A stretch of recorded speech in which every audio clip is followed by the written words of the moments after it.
Hi, Kevin from AcuEnergetics at Mind Body Spirit Festival. I'd just like to show you how electricity in the body works. This little toy, because the body's electric, this goes off because we get flow between us.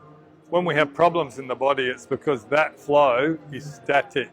And that flow can be static because you have an accident, or it might be static because you have a functional problem, or it might be static because you have an emotional problem, because the electricity is the same as the electricity.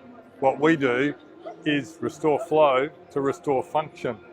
So if you see these people here being treated, this guy here's got a sore back. So we're getting flow through his back to fix him.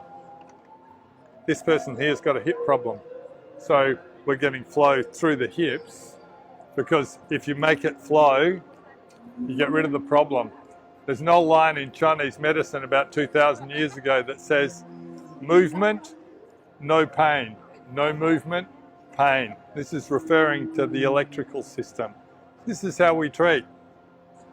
So if you'd like a treatment, come down to Mind Body Spirit, come and see us, AcuEnergetics.